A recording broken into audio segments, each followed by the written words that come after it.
Hello and welcome to another TFHB React. Today we are going all the way back to 1954. I'm sure a lot of you have thought of a bit of a theme with these reacts. They're kind of in the same sort of era. So thanks to British Pathway for this. This is a match between Wolves and Budapest Honved of Hungary.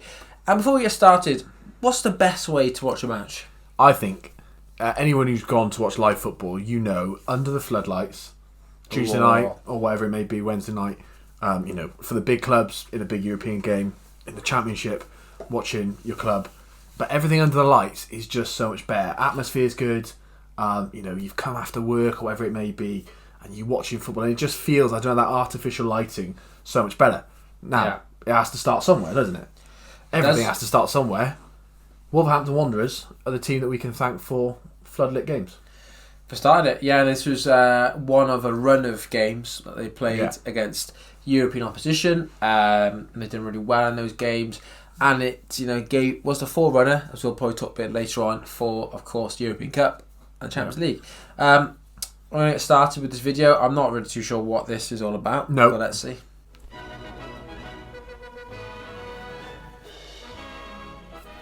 Oh, just a note straight away. So these kits they were wearing were specially designed for the match, and they're almost like silky in the kind of fabric it was.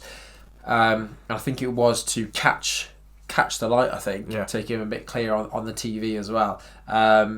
Because they don't look like they're wearing like proper kits, do they? It looks like they're wearing like night shirts. And pyjamas, the Honved one. Yeah, it's funny. I think, obviously, for many fans, this is one of their first experiences of floodlit games. For television viewers or people who watch it afterwards in highlights, you would never seen, and it's a lighting nightmare now, I imagine, for modern lighting, to do it back in black and white TV with cameras that they had back then. Obviously, that's why they had to go quite extreme on the contrast. Still, why we've got a contrast on kits today, isn't it? Why we have that contrast? I'm pretty colourblind as well. Yeah, let's get started. Champions Honved challenge Wolverhampton Wanderers at the Molineux ground, Wolverhampton. Nearly 60,000 watch the Wolves kick off. Molineux. Straight away, they're attacking up the right wing. God, that's lovely, isn't it, Molineux? Them to victory over Spartak. Hancock's worries goalie Farrago, who has little time to recover before left winger Smith has a go. Oh, bad miss. Makos leads the visitors upfield, but Williams is there. Shorthouse takes up the running. The Hungarians seem to settle down first on the mud pie pitch. Now they're off on the raid that brings the first incident of the match. Budai, number 7, and Flowers give chase. The ball wraps Flowers' hand, and referee Griffiths handball, definitely. Did he handle it or didn't he? No time to argue now, for Puskas takes the kick and Coxis heads it home. There we go. Puskas takes the kick and Coxis heads it home. Two outstanding footballers of their time. This Hungarian side, we'll go into it now, but we talk about them a lot on these videos and in our website and Twitter. Puskas and Coxis were the inside forwards, weren't they? They were the two outstanding goal scorers on this side. You notice the kit they're wearing is reminiscent of the actual Hungarian away kit as well. And Honved at this time, people might see this video now and think, why are they watching a video with Budapest Honved? Yeah. But they were like the Barcelona, the Real Madrid of that time. They were effectively the national team in training. They were the domestic national team. Yeah.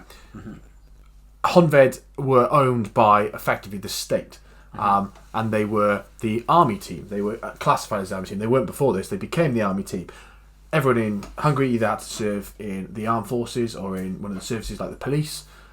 For Honved, they became the army team, and that meant that they could bring in players effectively on free transfers because they're serving their national service with the team. Yeah. It gave them very good players. Now, Puskas, obviously a legend, was one of theirs. Brozic was one of theirs too. Coxis is one who comes in on the back of this system. But it does help because we've talked about so many times how good the national team were. Mm-hmm. It works perfectly. Obviously, they're playing together regularly. They get to know each other. They go on world tours together and things like this. And they definitely these were two of the key players for the national team, weren't they? So 1-0 up. Let's watch the rest. One goal down. Wolves hit back. Flowers kicks upfield, but only to start a movement by the Honved machine. So far, the visitors seem to have machine. It's that sort of language to do with the east of Europe, isn't it? And his passer moves. You can see the passer moving them, isn't it? It's not bad though. This play from Wolves. But Farrago saves the day. Good save. Good stop. Honved are off again. The ball goes to Coxis.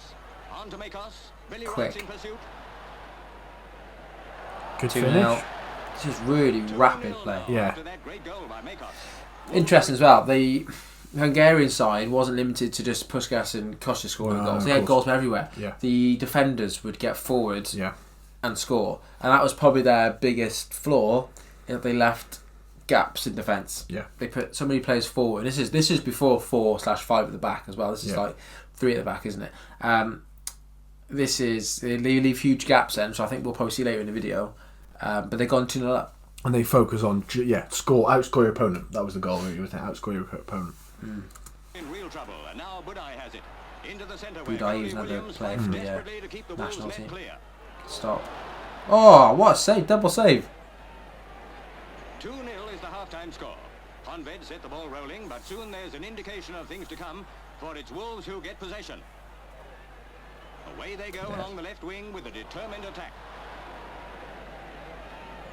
Smith shoots, but the ball shaves the post on the wrong side. Unlucky. That shows that Honved's defence I mean, you can see the state of the pitch as well. Well, isn't it? yeah. Stewart sets his team off once more. Now incident Cut number bit 2 long. as Kovacs obstructs Hancock's in the penalty area. A penalty, says the ref. Oh, I'm sorry. This is 2 videos now we've seen in quick succession. The European Cup final in 1960 and now this friendly. 2 of the most... The softest pens I've seen. Obstruction. It's a thing of football. Yeah. But it seems to be taken to the extreme Yeah. back in 1954. And as you said last time, it appears like it's really easy to win a penalty back then, when we often hear, God, it's so soft nowadays, isn't it? It's way softer then. That Yeah. was really, really dodgical.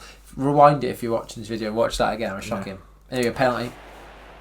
It's a good pen now. He's Good finish. rifled that in. 2-1, and Wolves are coming back with a vengeance. Now out to the left wing. Wilshaw to Swinburne, who makes no mistake with a header into the Swinburne, net. yeah, good player. 2-2. 2-2. 2 minutes later, and Smith races down the left wing. Then he makes a perfect pass to Swinburne, who cracks in his second goal. The goal Good finish. against the final 3-2. score, What a 3-2 comeback for this the is. Happy Wanderers. Wolves Well, I love this. This is a friendly. Yeah. I know it's a Like a floodlight wild. friendly, but this is like, oh my gosh, Yeah. because this is before the European Cup. Contents competition in this way. We had like the Matopa Cup in Central Europe, but this is, for British teams at least, this is the first time, the taste of playing against foreign teams. So this is a massive event. It's not just a friendly. Yeah. It's an exhibition, I guess, is the right Yeah, word, isn't it? absolutely. A bit like sort of Harlem Globetrottery type thing that you see in basketball. This is about bringing some of those best sides in to pay for the floodlights, ultimately. Yes, 100%. We went to an exhibition recently in London, and the Army used these and played against Wolves. The Army team Yes, they did, yeah, at went the same and played time, against yeah. them at the same time. In this run, they play one of the Moscow teams, I think, in the Spartak, Spartak. So, this really was about bringing sides that you will never, ever have seen if you're English to these shores. Yeah. Great nice. idea. Yeah. Great idea. greatest club side in the world. Right, there it is. So, What an outro line that is. the greatest club side in the world, yeah.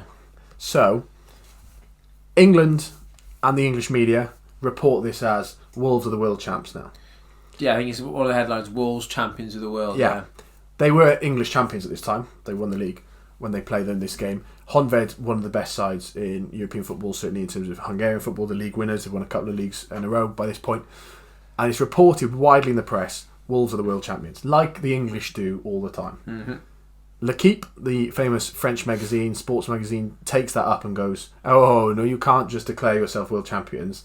We need, and this is how it goes in the paper, we need a continental competition that will lead to an actual champion of Europe being declared. Just over a year or so later, we get Very quick turnaround. the European Cup, led by L'Équipe and the guys pushing it from there, and UEFA. We get the European Cup, which obviously now be the Champions League, which is a phenomenal competition. Wolves can claim in some way, and the English media, that they invented the Champions League, the European Cup. But Wolves didn't even go, did they? And they No, said, it was "Where Chelsea, was wasn't he it? I think it was Chelsea won the league 54-55. Yeah, to the They don't first go. season, they don't go because they're refused. They're not allowed to go. British. They're told, no, you can't go. But amazing story, really, really important game as well. This is not just a one-off little friendly. This is a key game. And do you know what a really stark thing I've just noticed is obviously the rain is falling and the boggy pitch and it's terrible.